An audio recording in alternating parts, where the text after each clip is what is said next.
Bonjour à tous, j'espère que vous allez bien. Ici votre précieux frère accompagné de notre précieux frère Daniel. Nous allons faire une émission magnifique avec nos très jeunes sœurs qui sont là derrière. Elles vont nous répondre à nos questions. Bonjour à tous, comme j'ai déjà salué, les sisters sont prêtes pour répondre aux questions. La question la plus fâcheuse, pourquoi les sœurs prennent autant de temps pour dire oui? Qu'est-ce qui fait que ça complique? Pourquoi le oui là prend le temps de prier, le temps de méditer, le temps de ceci, alors que parfois le frère est impatient, il veut déjà la réponse rapide. Qu'est-ce qui freine? Qu'est-ce qui bloque? À vous les sisters, on vous écoute. Merci beaucoup pour la question. Bon, moi je dirais que la sœur ne traîne pas peut-être forcément parce qu'elle a besoin de voir quelque chose de vraiment, vraiment particulier. Si c'est juste pour une fréquentation, en fait, on n'a pas besoin de mettre beaucoup de temps. On n'a pas besoin de prendre un mois ou peut-être 10 ans. C'est une fréquentation, mais moi ce que je dirais c'est qu'il y a certaines personnes qui demandent la volonté de Dieu de fréquenter un frère, ou parce qu'il veut savoir, peut-être que c'est pas réellement un frère chrétien et tout, donc voilà pourquoi. Ils cherchent à savoir, au moins pour une journée, demander à la volonté de Dieu pour s'engager. Je pense que c'est à cause de ça. Ok. Derrière vous avez le frère Prince, lui aussi il fait partie de l'émission. C'est toute une équipe qui est venue ici pour l'émission, donc on n'est pas seul. On a beaucoup de frères. Et à côté, nous avons la sœur Anna. Sœur Anna Motengue, toi, on te connaît déjà. Tu es habitué. Qu'est-ce qui fait que le nom là prenne autant de temps pour que ça arrive à la bouche des sœurs? Est-ce que c'est le temps de réfléchir, le temps d'analyser tous les contours qui fait que ça traîne? Ou c'est parce que la sœur, en gros, elle n'aime pas simplement, mais elle trouve des astuces pour faire perdre du temps aux frères? Merci beaucoup Yaroma pour la question. Pour répondre à la question, je ne vais pas aller dans le sens opposé de ce que ma soeur a dit, je vais plutôt compléter. Je vais dire que pour connaître une personne, il faut fréquenter la personne.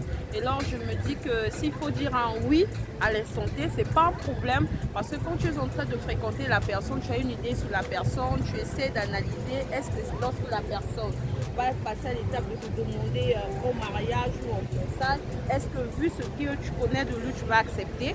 Donc, c'est pas mauvais que de dire oui à l'instant T, c'est pas aussi mauvais que de dire un non, parce que toutes les deux, ce sont des réponses. Ça dépend de la façon de le dire et comment le dire, quand le dire, où le dire. Merci. Frère, à ton tour, qu'est-ce qui te dérange beaucoup dans la façon que nos fréquentations aujourd'hui, on l'a changé en Afrique par rapport à ce que le prophète dit. Il dit, le garçon qui fréquentait ma fille, sortait avec elle, revenait avec elle et tout et tout. Il dit encore, découragez vos enfants de fréquenter des mauvaises personnes. Encouragez-la à fréquenter des garçons chrétiens. Encouragez-la. C'est quoi la fréquentation des garçons chrétiens? Quelle est la valeur d'un garçon chrétien d'après toi en tant que frère? Qu'est-ce que tu conclus par un garçon chrétien? Déjà, je dirais, un garçon chrétien, c'est quelqu'un qui a des valeurs chrétiennes. Donc, on encourage nos filles de fréquenter des garçons chrétiens parce qu'on se dit, ce dernier va beaucoup influencer notre fille dans le bon sens, en lui présentant des valeurs et non des anti-valeurs. Merci beaucoup. Frère Placide, je vais revenir vers toi pour une deuxième question. À quand est-ce qu'il faut dire à papa que j'ai eu un fréquenté? Est-ce que tout de suite au début ou au milieu de la relation ou quand tu es sûr que c'est une relation sérieuse qui va aller dans le sens du mariage? Bon, là je perçois deux questions en même temps. Ouais. Parce que quand on parle de la fréquentation, c'est pas directement le mariage ou les fiançailles. Parlant de la fréquentation, je dirais que ça dépend de la façon dont vous discutez avec vos parents. Il y a d'autres personnes qui sont vraiment, qui prennent leurs parents pour leurs amis, ils sont très proches et ils ne cachent rien à leurs parents. Donc du coup, ils se disent que je ne peux rien cacher à mon père. S'il y a un frère qui se rapproche de moi pour la fréquentation, même si ce n'est pas encore le mariage, j'en parle à papa. Au moins, il saura comment me conseiller. Peut-être que j'aurai des questions à poser à son frère qui viendront de papa et tout, parce que lui, il est plus mature que moi. Mais s'il s'agit du mariage, par exemple, la fréquentation vraiment avancée qui tend déjà vers le mariage, je pense qu'avant d'en parler ouvertement aux parents, il faudrait être sûr de la personne avec qui vous voulez vraiment aller dans le mariage. Parce que c'est pas n'importe qui, on n'a même pas 10, 15 hommes auprès des parents, c'est pas vraiment respectueux. Il faut soi-même être sûr de la personne et après vous présenter la personne à vos parents. Très bien, merci beaucoup, Sœur Perside. Alors, frère Prince, la question qui t'est posée, c'est de savoir le temps de patience. Est-ce que ça te dérange quand les femmes disent que je vais prier parce que quand c'est un frère qui vient du Congo, la réponse demande une longue prière. Quand c'est un frère qui vient des États-Unis, la réponse vient très vite. Oui. Ou encore, la réponse vient très rapidement quand c'est un frère pétrolier ou un frère banquier, hein, parce que là-bas, il y a les sous. Est-ce que le frère taximène a droit d'une longue prière ou d'une courte prière aussi, comme les autres? Merci beaucoup pour ta question. Je dirais que le temps d'attente, il n'y a pas un temps déterminé. Un homme qui aime est patient. Chacun sait ce qu'il veut réellement. Quand on est sûr d'avoir trouvé ce qu'on désirait, peu importe les défis qui se présentent à nous, on restera là et on continuera à avancer. Donc je dirais que le temps, il n'y a pas vraiment de temps déterminé. Ok, merci beaucoup. Il a conclu. La sœur Anna pour le temps. Le temps, il vaut de l'or. Hein. On dit que le temps, c'est de l'argent.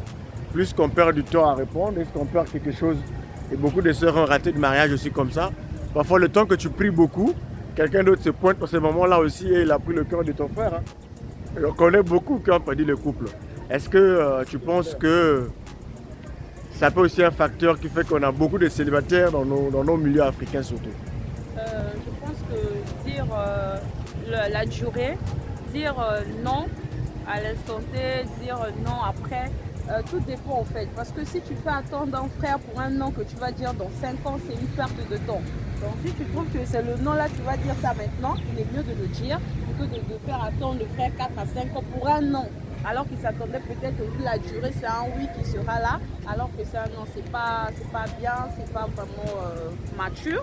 Et pour d'autres circonstances, ça peut être, par exemple, tu te dis, bon, moi, je vais prier. Soit tu donnes la marge au frère, bon, accorde-moi un mois, accorde-moi 2 mois. Après ça, je pourrais te donner une suite. Voilà. Merci beaucoup. Je reviens sur le frère Eden. Le frère Eden, il est là parmi nous, il est venu aussi assister. Merci beaucoup d'être là, c'est très gentil. Je vous pose une question pour savoir, pas le temps, pas aussi l'argent. Mais qu'est-ce qui fait qu'on a eu beaucoup de tabous dans le mariage, dans le sens d'aller au restaurant? On ne peut plus aller manger avec une soeur parce qu'on a peur de tomber. Est-ce qu'au temps de frère Banham ou chez les Blancs, on peut sortir tranquillement avec les enfants? On a plus la maturité là-bas, chez nous il n'y a pas la maturité, ou bien on veut aider Dieu par la crainte que l'Africain n'ait pas trop délivré encore pour la crainte de tomber. Parce que tout le monde met en garde que non, il faut fuir même l'ombre du péché. Il faut éviter qu'il y ait des soupçons sur vous par rapport à un livre des Thessaloniciens qui parle de l'ombre, c'est que les gens voient dans ce que vous faites. Bon, il faut dire que c'est un problème culturel. Hein. C'est un problème culturel. Vous voyez, de la même manière que nous ici, facilement on peut aborder une sœur, mais pour ceux qui sont dans d'autres pays, c'est assez difficile, même en étant dans la prière, d'aborder une sœur. Ouais. Parce qu'en abordant une sœur, ça peut se transformer et à beaucoup de situations où on va dire que c'est de l'harcèlement et tout le reste. Donc culturellement déjà, chez les Blancs, même quand tu fréquentes une fille, vous pouvez sortir, mais il a déjà une certaine barrière dans sa tête de basculer à autre chose. Parce qu'il sait que s'il le fait, la sœur va dire qu'elle a été violée, il y a eu ceci, cela, et l'impact chez les autres n'est pas le même que chez nous. Donc, il y a un volet culturel qui est là. Et de l'autre côté, il y a un souci de la part des pasteurs, de la part des anciens, en tenant compte des dossiers qu'ils ont déjà eu à gérer. Parce que c'est des gens qui sont là avant nous. Ouais. S'ils nous disent éviter, c'est parce qu'eux, ils ont déjà connu toutes ces choses. Ils ont géré des situations liées à ces choses-là. Donc, pour ne pas permettre à ce que les gens qui les aiment, leurs enfants, puissent tomber dans les mêmes situations, ils mettent quelques barrières pour essayer de les aider. Donc, derrière, ce n'est pas mauvais d'interdire ou de prendre une telle position. C'est au nom de l'amour qu'ils le font. Mais sur le plan structurel de la parole, on devrait laisser les gens vivre leur chrétienté dans toute la liberté possible. Parce que vous pouvez faire le nécessaire de mettre quelqu'un dans l'enclos parce qu'il vous voit, il va vous respecter et tout. Mais le jour que vous ne serez pas là, cette personne va faire des choses plus horribles. Donc le mieux, c'est de l'encadrer, mais en l'accompagnant, pas en mettant des barrières pour le bloquer. Donc voilà un peu ce que je peux dire. Très bien. Et là, ça va retomber sur une question. Pourquoi quand on envoie nos enfants à l'école, à l'étranger, la majorité ou la plupart rétrogrades deviennent des païennes, alors que quand ils étaient avec les parents, ils étaient des vraies sœurs en Christ. Je viens sur la sœur Percy. Moi, je me dis déjà que c'est l'influence, c'est la base. Parce que lorsque les gens sont au pays, c'est comme le frère Eben a dit pour la question. Lorsque les gens sont au pays, par exemple, ils sont un peu, ils ont des barrières que leurs parents leur ont mis, ou leur pasteur, ou leur frère qui les a menés en Christ et tout. Et ils font des choses juste pour plaire, pour montrer aux gens que j'ai cru au message, j'ai cru en Christ et tout, je suis chrétienne. Mais quand il arrive à un endroit où il n'y a personne qui surveille, il se comporte comme il veut. Parce qu'en fait, Dieu n'était pas dans cette personne-là. Maintenant, il y a d'autres qui peut-être ont réellement cru, mais n'ont pas été... en fait, la colonne vertébrale n'a pas été bien formée. Du coup, ils suivent les autres. Ils se disent que, bon, par exemple, aujourd'hui, en Europe, pour avoir les papiers, il faudrait que je puisse me marier, il faudrait que je mette au monde avec quelqu'un qui a les papiers et tout. Et cela, ça peut influencer par cette séduction de l'ennemi. Parce que moi, j'appelle ça la séduction. Quand on arrive sur place pour avoir les papiers, on doit faire un enfant. Donc voilà comment est-ce que je pourrais dire que les gens, ceux qui dérapent, ce sont des gens qui n'ont pas réellement cru. Et d'autres qui se laissent influencer parce qu'ils n'étaient pas réellement affermis. Très bien. Merci vraiment pour ta question, pour ta réponse. Frère Daniel, il y a une autre question ici qu'on avait posée. En ce qui concerne la prise en charge, À quel moment on peut commencer à prendre en charge une sœur pour toi, d'après la connaissance que tu as de la parole? Déjà à chaud, je dirais il faut commencer à prendre en charge la sœur après que tu l'as honorée devant ses parents. Maintenant. À honorer chez nous, ça veut dire le mariage. Justement. La dot alors. Justement, la dot. D'accord. Devant ses parents-là, tu es dans l'obligation de prendre en charge la sœur. Alors pendant les fréquentations, fiançailles, je dirais non. Et si tu marches avec ta soeur en route, elle tombe, elle doit être à l'hôpital, tu fais quoi? Elle tombe. Une crise, tu la ramasses, est-ce que tu peux l'amener, la soigner ou tu la laisses C'est une question, hein? Oui, ça c'est une circonstance. Donc si elle tombe, je l'emmène à l'hôpital. S'il y a des soins et autres et que j'ai des sous, je gère. Ok. Et si c'est là, tu partages le même avis, tu peux le contredire, hein? moi je veux le contredire. Oui, il n'y a pas de pour problème. La simple et bonne raison que, en fait, je me mets au fait dans la posture d'un frère qui, pour lui faire le bien ou donner de l'argent à une soeur, c'est pas dans le but d'arracher son cœur comme tel. Vous n'allez pas interdire un frère qui fait du bien pour dire que non, ne fais plus ça, si tu fais ça, ça va influencer la soeur. Non, non, non. Tout dépend en fait du motif. Frère Branham l'a dit, tout ce que vous faites, tout dépend du motif. Si je veux aider la soeur déjà pendant les fréquentations, ce n'est pas pour que ça joue dans sa décision. C'est juste que je me dis que je suis avec quelqu'un, il peut arriver qu'elle n'a plus de crédit, il peut arriver qu'on marche, voilà sa chaussure et puis ailleurs. Quoi, je peux l'aider. Mais le motif, ce n'est pas pour que ça joue dans sa décision. S'il arrive qu'un jour, elle mette fin à la relation, il n'y a pas de problème. Il n'y a pas de dette morale. C'est un peu ça. Merci beaucoup. Le frère Prince a à dire un mot? Non, je dirais pour rejoindre un peu la sœur Anna, parce que Dieu juge l'intention en fait. Ouais. Voilà. Le plus important c'est l'intention. Quand j'aide la sœur, quelle est l'intention que j'ai derrière? Une sœur par exemple que je fréquente, je ne veux pas quand même payer le bus et la sœur aussi paye de son côté. Voilà, ça c'est quand même... je ne veux pas quand même acheter le jus et demander à la sœur aussi de payer. Bon, à un moment donné, il faut être quand même gentleman. Ok. Voilà. Merci beaucoup. 1 minute. 30 secondes, 60 secondes. Ok. Ok. Derrière, c'est quoi? Ouais. Il faut être gentleman, oui, mais le fait d'être gentleman a des limites. Ce qu'il faut retenir, c'est d'éviter de dépasser les limites. N'allez pas trop près de la frontière. Payer un bus, c'est 150. Ouais. Mais payer les études d'une sœur pendant 5 ans. Voilà, les études d'une sœur. Je vous prends là. Là, ça pose un problème. Vous allez payer les études. Demain, après 5 ans, tu as payé les études. La sœur a un emploi. Après, elle te dit non. Comment vas-tu réagir? Tu vas réagir comment? C'est un principe. C'est une question qu'on a posée. Comment tu vas réagir une fois que le frère t'a payé l'école? Je coupe pas le frère Eden, je reviens, c'est une bonne question. Il a payé l'école. Après toi, tu rentres dans des milieux un peu plus avancés, tu rencontres de bonnes personnes, tu trouves un frère qui te vaut bien, quoi. Tu l'as aimé. J'ai écouté les femmes dire, dès que j'ai vu ce frère, il m'a aimé, je l'ai aimé. Et tu trouves que l'homme qui t'a payé l'école ne pèse plus en fait. Que faire? Je dirais à chaud que la sœur a des mauvais esprits. Okay. Parce que c'est pas normal de faire déjà 5 ans à accepter qu'un homme te paye les études alors que tu ne vas pas l'épouser. C'est de l'escroquerie. C'est de l'escroquerie et c'est pas correct. Moi je pense que déjà quand le frère arrive à dépenser de son argent pour commencer à payer, c'est une prise en charge. Commencer à payer, c'est parce que le frère est sûr que je vais épouser cette fille. Et en fait, je pense que c'est pendant la période des fiançailles, si vous n'êtes pas encore dans la même maison. Ah, frère, je reviens, merci. Là, on a dit on peut prendre en charge en fiançailles. Oh non, le fiançailles n'est pas encore la dot. Qu'est-ce que tu penses de ça? Prise en charge de la sœur aux fiançailles. Je vois que la question là est intéressante. Hein? Vraiment intéressant.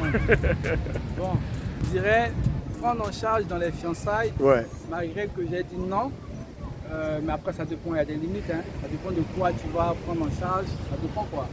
Sinon, je reste catégorique en disant non. Ok, tu restes catégorique non. Est-ce que tu as une citation du prophète, un verset biblique qui te dit ça ou bien juste par prudence? Non, juste par prudence. Juste par prudence. Très bien, ok.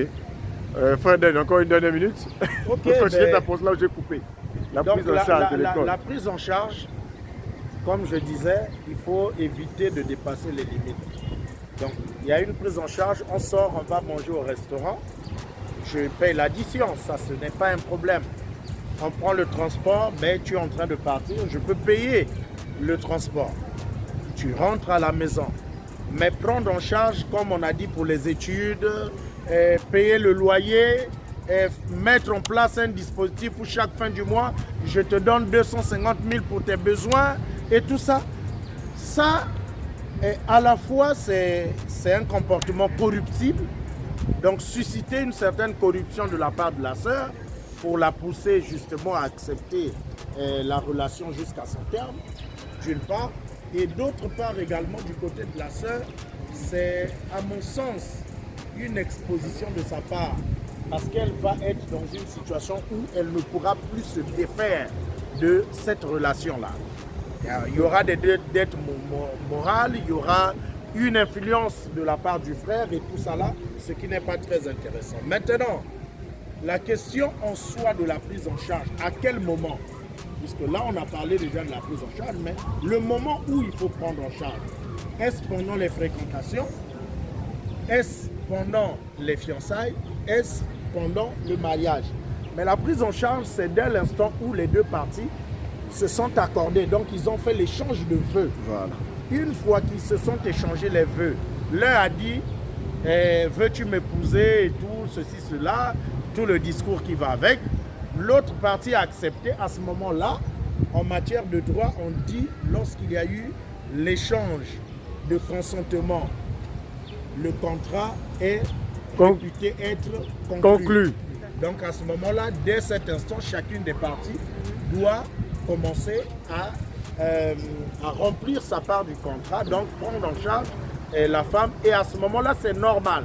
Maintenant, ce que nous décrions, c'est une prise en charge qui est faite hors principe, donc pendant les périodes de fréquentation. Très bien. Et ça, c'est difficile à gérer. Même les pasteurs jusqu'à aujourd'hui ont toujours des sérieux problèmes quand il s'agit de ces questions-là, parce que il y a des frères qui demandent même, quand la sœur dit c'est fini, je n'en veux plus, le frère te fait un point financier. Il dit j'ai dépensé 10 millions, tu me restitues mes 10 millions, j'accepte ton refus. Très bien. S'il n'y a pas les 10 millions restitués tels que j'ai dépensé, la relation continue. Voilà. Ou encore, tu me sers pour le moment. Ou tu me sers, je prends la part de au moins. Après, tu pars pour toi. Ce qui correspond à ma dépense. Après, tu pars pour toi. Vous voyez, donc ça devient une situation un peu difficile et critique que nous ne voulons pas voir les enfants de Dieu tomber dans de telles situations, dans de telles choses. Donc voilà pourquoi nous conseillons toujours de respecter les principes de la parole.